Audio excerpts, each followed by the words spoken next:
ಇವತ್ತು ನಾನು ನಿಮ್ಮೊಂದಿಗೆ ಕ್ರಿಸ್ತನ ಪ್ರೀತಿಯನ್ನು ಕುರಿತು ಆತನ ಶುಭ ಸಂದೇಶವನ್ನು ನಿಮ್ಮ ಮುಂದೆ ತರಲಿಕ್ಕೆ ನಾನು ಇಷ್ಟವುಳ್ಳವನಾಗಿದ್ದೇನೆ. ಇವತ್ತು ನಿಮ್ಮೊಂದಿಗೆ ದೇವರ ವೇದ ಭಾಗವನ್ನು ನಿಮ್ಮ ಮುಂದೆ ಓದಲಿಕ್ಕೆ ಇಷ್ಟಪಡ್ತೇನೆ. ರೋಮಪುರದ ಪತ್ರಿಕೆ 3ನೇ ಅಧ್ಯಾಯ 9, 10, 11, 12. ಹಾಗಾದರೆ ಏನು, ನಾವು ಅವರಿಗಿಂತಲೂ ಉತ್ತಮರಾಗಿದ್ದೇವೋ? ಇಲ್ಲವೇ ಇಲ್ಲ. ಯಾಕೆಂದರೆ ಯಹೂದ್ಯರು ಅನ್ಯಜನರು ಎಲ್ಲರೂ ಪಾಪಕ್ಕೊಳಗಾಗಿದ್ದಾರೆಂದು ಮೊದಲೇ ನಾವು ಸ್ಥಾಪಿಸಿದೆವಲ್ಲ. ಬರೆದಿರುವ ಪ್ರಕಾರ ನೀತಿವಂತನೂ ಇಲ್ಲ, ಒಬ್ಬನಾದರೂ ಇಲ್ಲ. ತಿಳುವಳಿಕೆಯುಳ್ಳವನೂ ಇಲ್ಲ, ದೇವರನ್ನು ಹುಡುಕುವವನೂ ಇಲ್ಲ. ಎಲ್ಲರೂ ದಾರಿ ತಪ್ಪಿದವರಾಗಿ ಕೆಲಸಕ್ಕೆ ಬಾರದವರಾದರು. ಒಳ್ಳೆಯದನ್ನು ಮಾಡುವವನಿಲ್ಲ, ಒಬ್ಬನಾದರೂ ಇಲ್ಲ. ಅವರ ಗಂಟಲು ತೆರೆದಿರುವ ಸಮಾಧಿಯಾಗಿದೆ. ಅವರು ತಮ್ಮ ನಾಲಿಗೆಯಿಂದ ವಂಚಿಸುತ್ತಾರೆ. ಅವರ ತುಟಿಗಳ ಕೆಳಗಡೆ ಹಾವಿನ ವಿಷವಿದೆ. ಅವರ ಬಾಯಿ ಶಾಪದಿಂದಲೂ ವಿಷದಿಂದಲೂ ತುಂಬಿದೆ.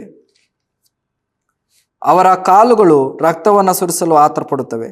ಅವರ ದಾರಿಗಳಲ್ಲಿ ನಾಶ, ಸಂಕಟಗಳು ಉಂಟಾಗುತ್ತವೆ.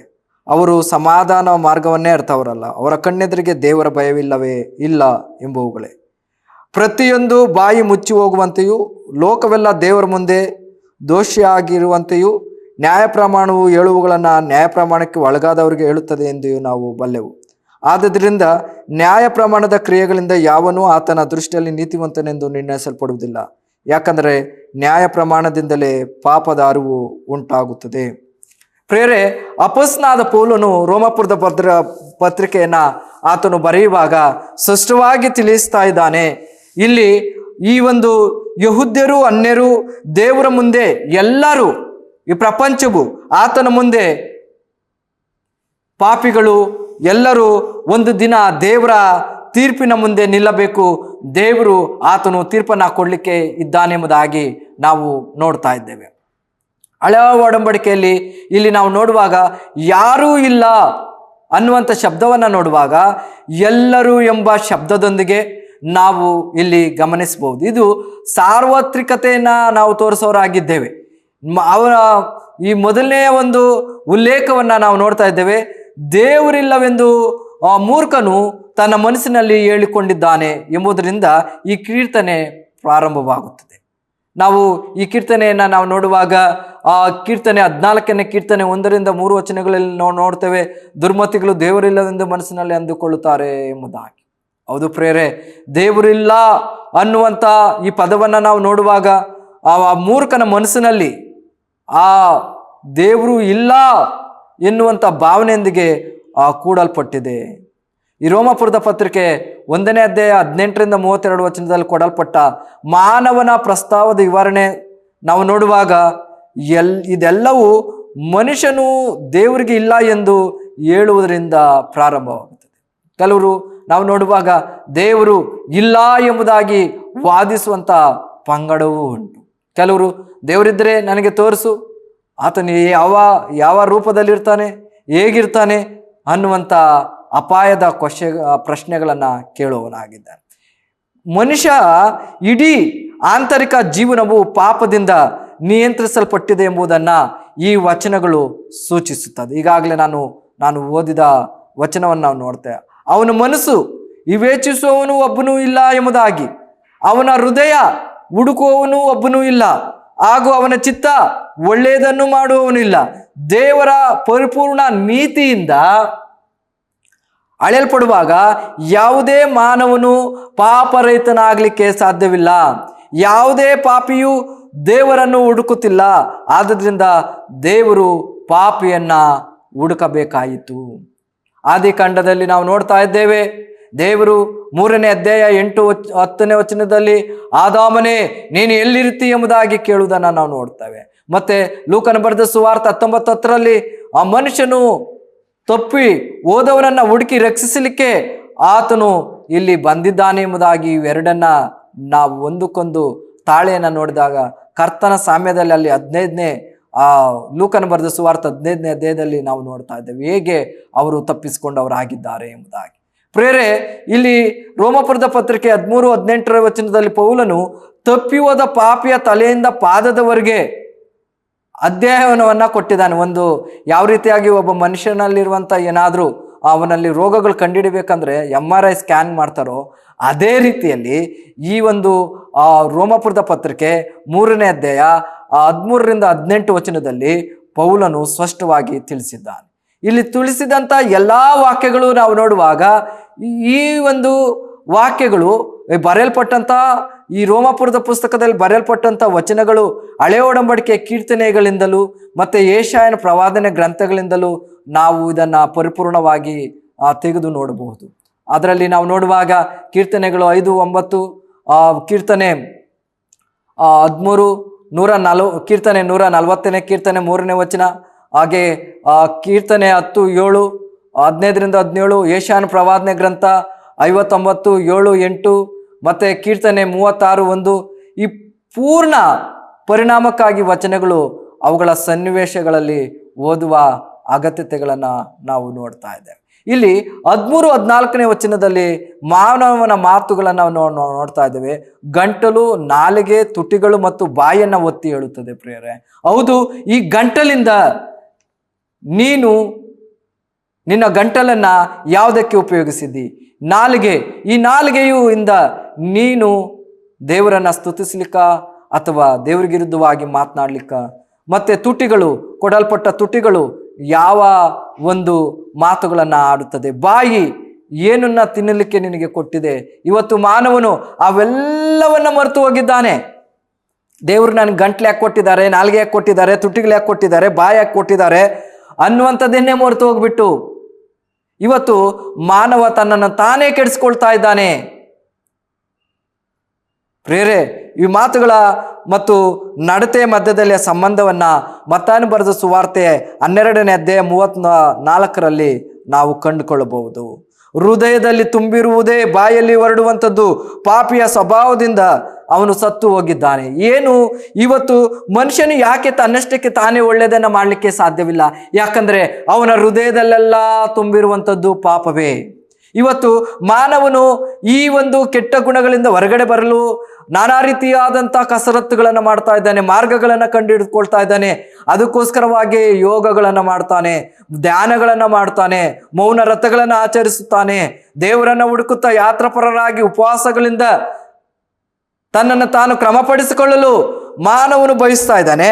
ಆದರೆ ಅದು ಸಾಧ್ಯವೇ ಇಲ್ಲವೇ ಇಲ್ಲ. ಆ ಭಕ್ತಿ ಕ್ಷಣಿಕ, ಸ್ವಲ್ಪ ದಿನವೇ. ಯಾಕಂದರೆ ಪಾಪಿಯ ಸ್ವಭಾವ ಅದು ನಮ್ಮ ಹೃದಯದಲ್ಲಿ ತುಂಬಿಯಲ್ಪಟ್ಟಿದೆ ಎಂಬುದಾಗಿ ನಾವು ನೋಡ್ತಾ ಇದ್ದೇವೆ. ಎಫೆಸ ಪತ್ರಿಕೆ 2ನೇ ಅಧ್ಯಾಯ 1:3 ನಾವು ನೋಡ್ತೇವೆ, ಆದ್ದರಿಂದ ಅವನ ಬಾಯಿಂದ ಕೇವಲ ಮರಣವೇ ಹೊರಗೆ ಬರುವುದು ಎಂಬುದಾಗಿ. ಪ್ರೇರೆ, ಖಂಡಿತವಾಗಿಯೂ ಈ ಖಂಡಿಸಲ್ಪಟ್ಟ ಬಾಯಿಯು ಮಾರ್ಪಟ್ಟಾದ ಬಾಯಿಯಾಗಿ ಯೇಸು ಕ್ರಿಸ್ತನು ಕರ್ತನೆಂದು ಸ್ವೀಕರಿಸಬಹುದು ಎಂಬುದಾಗಿ ರೋಮಾಪುರದ ಪತ್ರಿಕೆ 10ನೇ ಅಧ್ಯಾಯ 9ರಿಂದ 10 ವಚನಗಳಲ್ಲಿ ನಾವು ನೋಡ್ತಾ ಇದ್ದೇವೆ. ನಿನ್ನ ಮಾತುಗಳಿಂದಲೇ ನೀತಿವಂತನೆಂದು ತೀರ್ಪು ಹೊಂದಿವಿ, ನಿನ್ನ ಮಾತುಗಳಿಂದಲೇ ಅಪರಾಧಿ ಎಂದು ತೀರ್ಪು ಹೊಂದಿವಿ ಎಂಬುದಾಗಿ ಮತ್ತಾಯನು ಬರೆದ ಸುವಾರ್ತೆ 12ನೇ ಅಧ್ಯಾಯ 37ನೇ ವಚನದಲ್ಲಿ ನಾವು ನೋಡ್ತಾ ಇದ್ದೇವೆ. ಇವತ್ತು ನಿನ್ನ ಮಾತುಗಳು ಒಂದು ದಿನ ದೇವರ ಹತ್ರ ಲೆಕ್ಕ ಕೊಡಬೇಕಾಗುತ್ತದೆ. ದೇವರು ನೀನು ಆಡುವ ಪ್ರತಿಯೊಂದು ಮಾತನ್ನ ದೇವರು ಲೆಕ್ಕವನ್ನ ಕೇಳುವವನಾಗಿದ್ದಾನೆ. ಹುಟ್ಟಿದ ದಿನದಿಂದ ಇದುವರೆಗೂ ಕೆಲವು ಸಂದರ್ಭಗಳಲ್ಲಿ ನಾವು ನಿನ್ನೆಯ ದಿನದಲ್ಲಿ ಅಥವಾ 1 ಗಂಟೆ 1 ತಾಸು ಹಿಂದೆ ಮಾತನಾಡಿದ ಮಾತುಗಳು ನಮಗೆ ಜ್ಞಾಪಕ ಇರೋದಿಲ್ಲ. ಆದರೆ ದೇವರು ಅವೆಲ್ಲವುಗಳನ್ನು ಆತನು ಏನು ತರುವವನಾಗಿದ್ದಾನೆ ಅಂದರೆ ಜ್ಞಾಪಕಕ್ಕೆ ತರುವವನಾಗಿದ್ದಾನೆ. ಪ್ರೇರೆ, ಈ ರೋಮಾಪುರದ ಪತ್ರಿಕೆ 3ನೇ ಅಧ್ಯಾಯದಲ್ಲಿ ನಾವು ನೋಡುವಾಗ ತಿಳುವಳಿಕೆ ಇಲ್ಲ, ದೇವರನ್ನು ಹುಡುಕುವವನಿಲ್ಲ ಎಂಬುದಾಗಿ. ಹೌದು, ಇವತ್ತು ಸತ್ಯದ ಪರಿಜ್ಞಾನವಿಲ್ಲ. ಇವತ್ತು ನೋಡ್ರಿ, ತಿಳುವಳಿಕೆ ಇಲ್ಲದ ಮನುಷ್ಯನು ವಿದ್ಯಾವಂತನಾಗಿದ್ದಾನೆ, ಪ್ರಜ್ಞಾವಂತನಾಗಿಲ್ಲ. ಇವತ್ತು ಎಷ್ಟೋ ಅತ್ಯುನ್ನತವಾದಂಥ ವ್ಯಾಸಂಗಗಳನ್ನು ಮಾಡಿದಂಥವರೇ ತಿಳುವಳಿಕೆ ಇಲ್ಲದವರಾಗಿ ಲಂಚಗಳನ್ನು ತೆಗೆದುಕೊಂಡು ನ್ಯಾಯದ ಕಣ್ಣುಗಳನ್ನು ಮುಚ್ಚುತ್ತಾ ಇದ್ದಾರೆ. ಉನ್ನತವಾದ ಪದವಿಯಲ್ಲಿದ್ದರೂ ಹಣದ ದಾಹದ ಹಿಂದೆ ಹೋಗಿ ಅವರು ಏನು ಮಾಡುತ್ತಾ ಇದ್ದಾರೆ ಎನ್ನುವಂಥದ್ದು ಜ್ಞಾನವಿಲ್ಲದವರಾಗಿ ಇದ್ದಾರೆ. ಕಳೆದ ದಿನಗಳಲ್ಲಿ ನಾವು ಉತ್ತರ ಪ್ರದೇಶದಲ್ಲಿ ನಾವು ನೋಡಿದೆವು, ಆತನಿಗೆ ಸರ್ಕಾರಿ ನೌಕರಿ ಇದ್ದರೂ ಹೆಣ್ಣು ಮಕ್ಕಳನ್ನು ಸುಮಾರು ಹದಿಹರಿಯದ ಮಕ್ಕಳನ್ನು ಅವರು ಪರಿಚಯಿಸಿಕೊಂಡು ಅವರಿಗೆ ಆಟದ ಮತ್ತು ಮೇಕಪ್ಪು ಮತ್ತು ಆಹಾರದ ಆಸೆಗಳನ್ನು ತೋರಿಸಿ ತಮ್ಮ ಮನೆಗೆ ಕರೆದುಕೊಂಡು ಹೋಗಿ ಅವ್ರ ಮೇಲೆ ಲೈಂಗಿಕ ದೌರ್ಜನ್ಯ ಮಾಡದೆ ಅಲ್ಲದೆ ಅವರು ಬೇರೊಂದು ವೆಬ್ಸೈಟ್ಗಳಿಗೆ ಅದನ್ನು ಅಪ್ಲೋಡ್ ಮಾಡ್ತಾ ಇದ್ರು. ಇದನ್ನು ಕಂಡುಹಿಡಿದಂಥ ಆ ಪೊಲೀಸ್ ವರ್ಗದವರು ಆ ಪತ್ತೆ ಹಚ್ಚಿದಾಗ ಈ ಸತ್ಯವು ಹೊರಗಡೆ ಬಂತು. ನೋಡ್ರಿ, ಇವರೆಲ್ಲ ಉತ್ತಮವಾದಂಥ ಆತನು ನಾನು ಗ್ರಹಿಸ್ತೇನೆ ಇಂಜಿನಿಯರ್ ಎಂಬುದಾಗಿ. ನಾನು ಒಂದು ಉದಾಹರಣೆ ಕೊಡ್ತಾ ಇದ್ದೇನೆ. ಎಷ್ಟೋ ನಮಗೆ ಅರಿವಿಲ್ಲದೆ, ನಾವು ಜ್ಞಾನವಂತರೆಂಬುದಾಗಿ ಇದ್ದರೂ ತಿಳುವಳಿಕೆ ಇಲ್ಲದೆ ಇವತ್ತು ನಮ್ಮ ಕಣ್ಣುಗಳು ಕಾಮದಿಂದ, ನಮ್ಮ ಮನಸ್ಸು ಕಾಮದಿಂದ, ನಾವು ನೋಡುವ ದೃಷ್ಟಿ ಕಾಮದಿಂದ ತುಂಬಿಯದೆ. ಆದ್ದರಿಂದ ಇಲ್ಲಿ ನಾವು ನೋಡ್ತಾ ಇದ್ದೇವೆ, ಈ ದೇವರು ಇವೆಲ್ಲದಕ್ಕೂ ತನ್ನ ಲೆಕ್ಕವನ್ನ ಕೇಳುವವನಾಗಿದ್ದಾನೆ ಎಂಬುದಾಗಿ. ಕೇಳುವವನಾಗಿದ್ದಾನೆ. ದೇವರನ್ನು ಹುಡುಕುವವನಿಲ್ಲ ಇವತ್ತು. ದೇವರಂದ್ರೆ ನಾನೇನು ಅನ್ನೋ ಜನಾಂಗದವರು ಇದ್ದಾರೆ ಇವತ್ತು. ದೇವರನ್ನ ನೀನು ಹುಡುಕದೆ ಹೋದರೆ, ದೇವರ ಸನ್ನಿಧಾನದಲ್ಲಿ ಒಂದು ದಿನ ನಾನು ನೀನು ನಿಲ್ಲಬೇಕು. ಯಾಕಂದ್ರೆ ನಾವು ಒಂದು ದಿನ ಹುಟ್ಟಿದ್ದು ಹೇಗೆ ಖಚಿತವೋ ಹಾಗೆ ಒಂದು ದಿನ ಮರಣವು ಖಚಿತವಾಗಿದೆ ಪ್ರೇರೆ. ಅಪೊಸ್ತಲನಾದ ಪೌಲನು ಇಲ್ಲಿ ಎಲ್ಲರೂ ರೋಮಾಪುರದ ಪತ್ರಿಕೆ 1ನೇ ಅಧ್ಯಾಯ 2ನೇ ಅಧ್ಯಾಯ ಆತನು ಸ್ಥಾಪಿಸ್ತಾ ಇದ್ದಾನೆ. ನಾವು ಮಾಡುವಂಥ ಧರ್ಮ ಕಾರ್ಯಗಳಿಂದಾಗಲಿ ಧರ್ಮಶಾಸ್ತ್ರದಿಂದಾಗಲಿ ನಾವು ನೀತಿವಂತರಾಗಲಿಕ್ಕೆ ಸಾಧ್ಯವಿಲ್ಲ. ಈ ಹುದ್ದಿರುವ ಹಿನ್ನೆಲೆಯನ್ನು ನೋಡುವಾಗ ಅವರು ನಾವು ಮಾತ್ರ ಪ್ರಪಂಚದಲ್ಲಿ ಉತ್ತಮವಾದಂಥ ವ್ಯಕ್ತಿಗಳು, ನಾವು ಮಾತ್ರ ಸ್ವರ್ಗಕ್ಕೆ ಅರ್ಹರು ಎಂಬುದಾಗಿ ಆಲೋಚಿಸ್ತಾ ಇದ್ರು. ಮೋಶೆ ಧರ್ಮಶಾಸ್ತ್ರದ ಮುಖಾಂತರ ಎಂಬುದಾಗಿ. ಆದರೆ ಅವರು ಧರ್ಮಶಾಸ್ತ್ರವನ್ನ ಓದ್ತಾ ಇದ್ರು, ಕೇಳ್ತಾ ಇದ್ರು, ಆದರೆ ತಮ್ಮ ಜೀವಿತಗಳಲ್ಲಿ ಅದನ್ನು ಅಳವಡಿಸ್ಕೊಳ್ತಾ ಇರಲಿಲ್ಲ. ಆದರೆ ಅವ್ರು ಏನು ಅನ್ಕೊಳ್ತಾ ಇದ್ರು, ನಾವು ಧರ್ಮಶಾಸ್ತ್ರವನ್ನು ಹೊಂದಿದಂಥವ್ರು, ನಾವು ಈ ಲೋಕಕ್ಕಿಂತ ಎಲ್ಲ ಜನಗಳಿಗಿಂತ ನಾವು ಶ್ರೇಷ್ಠರು ಎಂಬುದಾಗಿ. ಅವರು ಆ ದೇವರನ್ನ ಹುಡುಕದೆ ಧರ್ಮಶಾಸ್ತ್ರದಲ್ಲಿ ಅಭಿಮಾನಿಗಳಾಗಿ ಭೂಮಿ ಆಕಾಶಗಳನ್ನು ಸೃಷ್ಟಿಸಿದಂಥ ಯೇಸು ಕ್ರಿಸ್ತರು ಆತನ ಈ ಲೋಕಕ್ಕೆ ಬಂದರು, ಆ ಮೆಸ್ಸೇಯನನ್ನು ಅವರು ಸ್ವೀಕರಿಸಲಿಲ್ಲ. ಹಾಗೆಯೇ ಇವತ್ತು ಈ ಲೋಕದವರು ಸಹ ಯೇಸು ಕ್ರಿಸ್ತನನ್ನು ಸ್ವೀಕರಿಸುವುದರಲ್ಲಿ ಆತನನ್ನು ಅಣಗಿಸುವವರಾಗಿದ್ದಾರೆ. ಆತನು ಆ ಪಾಶ್ಚಾತ್ಯದ ದೇವರು, ಆತನು ನಿನ್ನೆ ಮೊನ್ನೆ ಬಂದಂಥ ದೇವರು ಇಲ್ಲ ಪ್ರಿಯರೇ. ಆತನು ನಿನ್ನೆ ಮೊನ್ನೆ ಬಂದಂಥ ದೇವರಲ್ಲ. ಆತನು ಈ ಭೂಮಿ ಆಕಾಶಗಳನ್ನು ಉಂಟು ಮಾಡಿದ ದೇವರು, ಈ ಭೂಮಿಗೆ ಅಸ್ಥಿವಾರ ಹಾಕುವುದಕ್ಕಿಂತ ಇದ್ದಂಥ ದೇವರು. ಆತನನ್ನ ನೀನು ಹುಡುಕುವಲು ಇವತ್ತು ನೀನು ಮನಸ್ಸು ಮಾಡಿದರೆ ನೀನು ಆತನನ್ನು ಕಂಡುಕೊಳ್ಳುವಿ. ದೇವರ ವಾಕ್ಯ ಹೇಳುತ್ತೆ, ಆತನನ್ನು ಹುಡುಕುವವನಿಗೆ ಸಿಕ್ಕುವುದು, ತಟ್ಟುವವನಿಗೆ ತೆರೆಯುವುದು ಎಂಬುದಾಗಿ. ಮತ್ತೊಂದು ಬರೆದ ಸುವಾರ್ತೆ 7:7 ನಾವು ನೋಡ್ತೇವೆ, ಬೇಡ್ಕೊಳ್ಳಿ ನಿಮ್ಗೆ ದೊರಕುವುದು, ಹುಡುಕ್ರಿ ನಿಮ್ಗೆ ಸಿಕ್ಕುವುದು, ತಟ್ಟರೆ ನಿಮ್ಗೆ ತೆರೆಯುವುದು ಎಂಬ. ಇವತ್ತು ಮನುಷ್ಯನು ದೇವರನ್ನ ಹುಡುಕದೆ ತಟ್ಟದೆ ಅವನು ತನ್ನ ಕಾಲ್ಪನಿಕವಾದಂಥ ಮೂಢನಂಬಿಕೆಗಳಲ್ಲೇ ತನ್ನನ್ನು ತಾನು ಮೋಸ ಮಾಡ್ಕೊಳ್ತಾ ಇದ್ದಾನೆ. ಅವನು ಮಾಡ್ತಾ ಇರುವಂತ ಎಲ್ಲ ಮಾನಹೀನವಾದ ಕೆಲಸಗಳು ಮಾಡಿಯೂ ಲೋಕದ ಮುಂದೆ, ಜನರ ಮುಂದೆ, ಕುಟುಂಬಗಳ ಮುಂದೆ ತಾನು ಒಳ್ಳೆಯವನು ಎಂಬುದಾಗಿ ಪ್ರತಿಬಿಂಬಿಸಿಕೊಳ್ತಾ ಇದ್ದಾನೆ. ಈ ರೋಮಾಪುರದ ಪತ್ರಿಕೆ 3ನೇ ಅಧ್ಯಾಯದಲ್ಲಿ ಮುಂದುವರೆದು ನೋಡ್ತಾ ಇದ್ದೇವೆ. 12ನೇ ವಚನ, ಎಲ್ಲರೂ ದಾರಿ ತಪ್ಪಿದವರಾಗಿ ಕೆಲಸಕ್ಕೆ ಬಾರದವರಾದರು, ಒಳ್ಳೆಯದನ್ನು ಮಾಡುವವನು ಇಲ್ಲ, ಒಬ್ಬನಾದರೂ ಇಲ್ಲ. ಇಲ್ಲಿ ನಾವು ನೋಡುವಾಗ ಪ್ರೇರೆ ಎಲ್ಲರೂ ದಾರಿ ತಪ್ಪಿದವರೇ.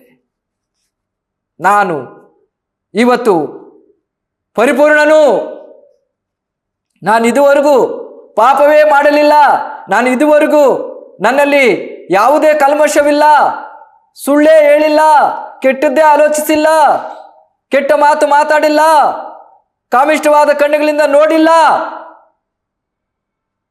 ಎಂಬುದಾಗಿ ನಿನ್ನ ಎದೆ ಮುಟ್ಟಿ ನಿನ್ನ ಹೃದಯವನ್ನು ಸ್ಪರ್ಶಿಸಿ ಹೇಳಬಲ್ಲೆಯ? ಇಲ್ಲ. ಯಾಕಂದ್ರೆ ನಾವು ಎಲ್ಲರೂ ದಾರಿ ತಪ್ಪಿದವರಾಗಿದ್ದೇವೆ. ಜನ ಮರಳೋ ಜಾತ್ರ ಮರಳೋ ಅನ್ನುವ ನಿಟ್ಟಿನಲ್ಲಿ ನಮ್ಮ ಮೂಢನಂಬಿಕೆಗಳಲ್ಲೇ ನಾವು ಮುಂದುವರೆದಿದ್ದೇವೆ. ಮಾನವನ ಆ ಒಂದು ಪಾಪದ ಪ್ರಜ್ಞೆಯಿಂದ ಹೊರಗಡೆ ಬರಲು ಅವನೇ ತನ್ನದಾದಂಥ ನಿಟ್ಟಿನಲ್ಲಿ ಸ್ವಂತ ಆಲೋಚನೆಗಳುಳ್ಳವನಾಗಿ ಅವನು ಯಾತ್ರಾಪರಗಳನ್ನು, ದಾನ ಧರ್ಮಗಳನ್ನು ಮಾಡುವನಾಗಿದ್ದ. ಇವತ್ತು ನಿನಗೊಂದು ಶುಭವಾರ್ತೆ, ಒಂದು ವೇಳೆ ನಿನ್ನ ಹೃದಯವು ನೀನು ಮಾಡಿದ ಪಾಪವನ್ನ ಚುಚ್ಚಿ ನಿನಗೆ ತೋರಿಸ್ತಾ ಇದೆ ಅಂದರೆ ದೇವರು ಇವತ್ತು ನಿನ್ನೊಂದಿಗೆ ಮಾತನಾಡ್ತಾ ಇದ್ದಾನೆ. ಹುಡುಕು, ಭೂಮಿ ಆಕಾಶಗಳನ್ನ ಉಂಟು ಮಾಡಿದ ದೇವರು ಯಾರು ಎಂಬುದಾಗಿ ಹುಡುಕು. ನಿನ್ನನ್ನು ಪ್ರೀತಿಸಿದಂತ ದೇವರು ಯಾರು ಎಂಬುದಾಗಿ ಅರಿ. ಪಾಪವನ್ನ ಪರಿಹರಿಸಲು ಪ್ರಾಣ ಕೊಟ್ಟ ದೇವರು ಯಾರೆಂಬುದಾಗಿ ನೀನು ತಿಳಿ. ದೇವರನ್ನ ಎಲ್ಲರೂ ದಾರಿ ತಪ್ಪಿದವರಾಗಿ, ಕೆಲಸಕ್ಕೆ ಬಾರದವರು, ಒಳ್ಳೆಯದನ್ನು ಮಾಡುವವನು ಇಲ್ಲ, ಒಬ್ಬನೂ ಇಲ್ಲ. ಇವತ್ತು ಮನುಷ್ಯನು ದಾರಿ ತಪ್ಪಿದವನಾಗಿದ್ದಾನೆ. ಸ್ವರ್ಗರ ರಾಜ್ಯದ ಕಡೆಗೆ ನಾವು ಹೋಗಬೇಕೆಂಬುದಾಗಿ ಆತನು ನನ್ನನ್ನು ನಿನ್ನನ್ನು ಆದಿಯಲ್ಲಿ ಸೃಷ್ಟಿಸಿದನು. ಆದರೆ ನಮ್ಮ ಆದಿಯ ಮೂಲ ನಿವಾಸಿಗಳು ಆದಾಮ ಅವ್ವ ದೇವರ ಮಾರ್ಗವನ್ನು ತಪ್ಪಿದರು, ದೇವರ ಮಾತನ್ನು ತಪ್ಪಿದರು. ಅವರು ದೇವರನ್ನು ಹುಡುಕದೆ ಅವರ ಆಲೋಚನೆಗಳ ಮೇಲೆ, ಸಬುದ್ಧಿ ಮೇಲೆ ಆಧಾರಕೊಂಡರು. ಅವರು ತದಾದ ನಂತರದಲ್ಲಿ ಅವರ ವಂಶಾವಳಿಗಳಲ್ಲಿ ಬಂದಂಥ ಸಂತತಿಗಳು ಪ್ರಸ್ತುತವರೆಗೂ ದೇವರನ್ನು ಹುಡುಕುವುದರಲ್ಲಿ ತಪ್ಪುವರಾಗಿದ್ದಾರೆ. ಕೆಲವರು ಕಂಡುಕೊಂಡಿದ್ದಾರೆ, ದೇವರಿಗೆ ಸ್ತೋತ್ರ.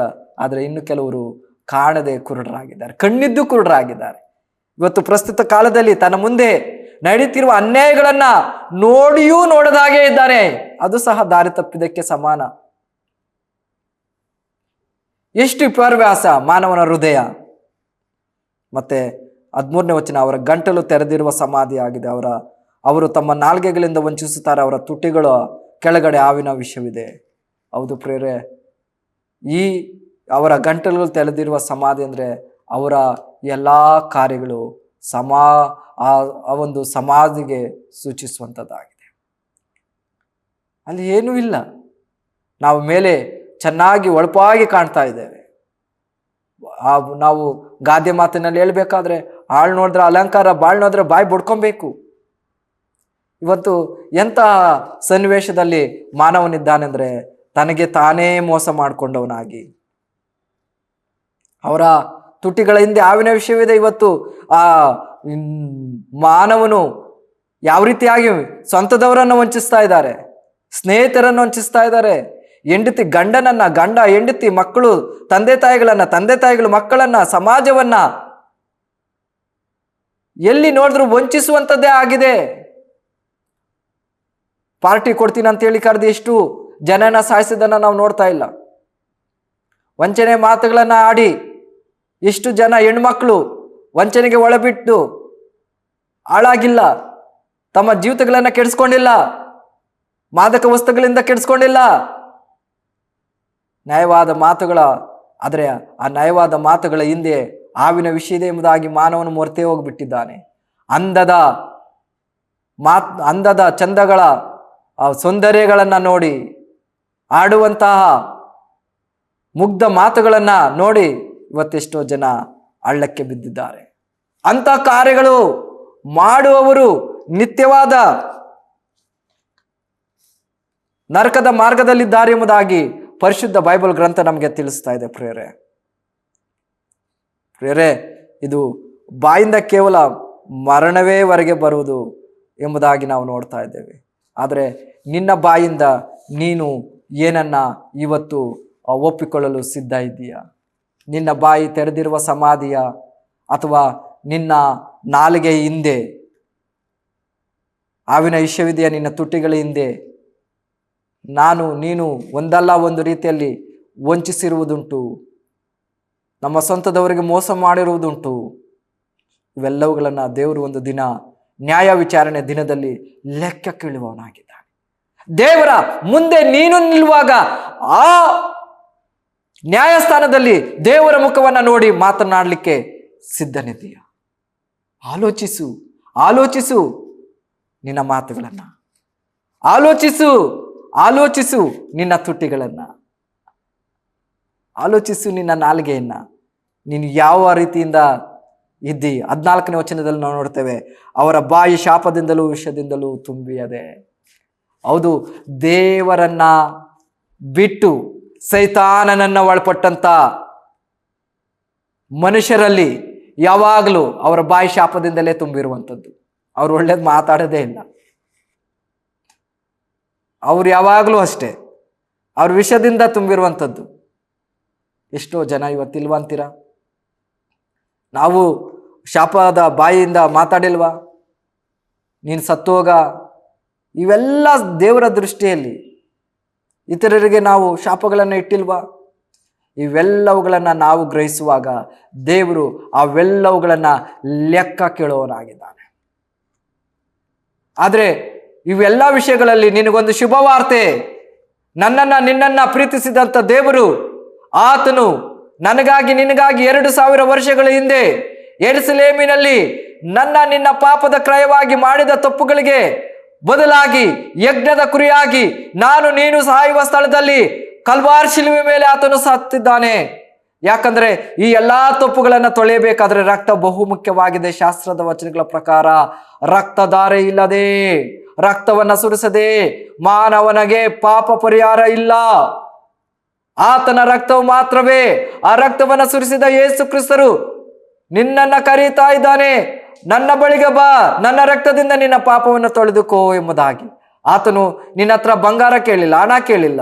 ಆತನು ಕೇಳ್ತಾ ಇರುವಂಥದ್ದು, ನೀನು ಮಾಡಿದ ತಪ್ಪುಗಳನ್ನು ಒಪ್ಪಿಕೊಂಡು ನಿನ್ನ ಹೃದಯದಲ್ಲಿ ಆತನಿಗೆ ಸ್ಥಳ ಕೊಟ್ಟುವುದಾದ್ರೆ ಸಾಕು. ಬಾಯಿಂದ ಅರಿಕೆ ಮಾಡಿ ಹೃದಯದಿಂದ ನಂಬಿದ್ರೆ ಸಾಕು. ನೀನು ಮಾತ್ರ ಕರ್ತನು, ನನಗಾಗಿ ನೀನು ಸತ್ತು ಉಣಲ್ಪಟ್ಟು 3ನೇ ದಿನ ಸತ್ತವರೊಳಗಿಂದ ಎದ್ದು ಬಂದಿದ್ದೀ ಎಂಬುದಾಗಿ ನಾನು ಹೃದಯದಿಂದ ನಂಬುತ್ತೇನೆ ಎಂಬುದಾಗಿ ನೀನು ಒಂದು ಚಿಕ್ಕ ಪ್ರಾರ್ಥನೆ ಮಾಡುವುದಾದ್ರೆ ಸಾಕು. ಯೇಸುವೆ, ಪಾಪಿಯಾದ ನನ್ನನ್ನು ಕರುಣಿಸು ಎಂಬುದಾಗಿ ಹೇಳುವುದಾದರೆ ಸಾಕು. ಆತನು ನಿನ್ನನ್ನು ಕನಿಕರಿಸಲು ಸಿದ್ಧನಿದ್ದಾನೆ. ನೀನು ಆಲೋಚಿಸುತ್ತಿರುವೆಯಾ, ನನ್ನ ಪಾಪಗಳು ಕ್ಷಮಿಸಲ್ಪಡುತ್ತಾ ಇಲ್ಲೋ ಅಂತ? ಖಂಡಿತವಾಗ ಆತನು ಹೇಳ್ತಾ ಇದ್ದಾನೆ, ಪೂರ್ವಕ್ಕೂ ಪಶ್ಚಿಮಕ್ಕೂ ಎಷ್ಟು ದೂರವೋ ಅಷ್ಟು ದೂರ ನನ್ನಿಂದ ನಮ್ಮ ಪಾಪಗಳನ್ನು ತೆಗೆದು ಅಷ್ಟು ದೂರ ಮಾಡ್ತಾನೆ ಎಂಬುದಾಗಿ. ಮಾತು ಕೊಟ್ಟು ಮಾನವನಾಗೆ ಮರೆಯೋನಲ್ಲ, ಜೀವ ಕೊಟ್ಟು ನಿನ್ನನ್ನು ಬದುಕಿಸಿದ ಆತನು. ನೀನು ಆತನನ್ನು ಕರೆಯುವುದಾದರೆ ಆತನು ನಿನ್ನ ಹತ್ತಿರವಾಗಿದ್ದಾನೆ. ಆತನು ನಿನ್ನ ಹೃದಯದಲ್ಲಿ ಬರಬೇಕೆಂಬುದಾಗಿ, ಆತನು ನಿನ್ನ ಜೀವಿತದಲ್ಲಿ ಬರಬೇಕೆಂಬುದಾಗಿ ಆತನು ಇಷ್ಟವುಳ್ಳವನಾಗಿದ್ದಾನೆ. ನಿರ್ಧರಿಸು. ದೇವರು ನಿನ್ನ ಮುಂದೆ 2 ದಾರಿಗಳನ್ನು ಇಟ್ಟಿದ್ದಾನೆ, ಒಂದು ಸ್ವರ್ಗದ ದಾರಿ, ಒಂದು ನರಕದ ದಾರಿ. ಸ್ವರ್ಗಕ್ಕೆ ಹೋಗ್ಬೇಕಾದ್ರೆ ಯೇಸು ಹೇಳ್ತಾರೆ, ನಾನೇ ಮಾರ್ಗವು, ನಾನೇ ಸತ್ಯವು, ನಾನೇ ಜೀವವು, ನನ್ನ ಹೊರತು ಯಾರು ತಂದೆ ಬಳಿಗೆ ಬರಲಿಕ್ಕೆ ಸಾಧ್ಯವಿಲ್ಲ ಎಂಬುದಾಗಿ. ನರಕಕ್ಕೆ ಹೋಗ್ಬೇಕಾದ್ರೆ ನೀನು ಏನು ಮಾಡ್ತಾ ಇದ್ದೀ ಇವಾಗ ಅದರಲ್ಲೇ ಮುಂದುವರಿಸು. ಆದರೆ ಪ್ರೇರೆ, ನಿನ್ನ ಆತ್ಮ ಎಲ್ಲಿ ಇರುತ್ತೆ, ಸ್ವರ್ಗವ ನರಕವ? ದೇವರು ಈ ಮಾತುಗಳಿಂದ ನಿನ್ನನ್ನು ಆಶೀರ್ವದಿಸಲಿ.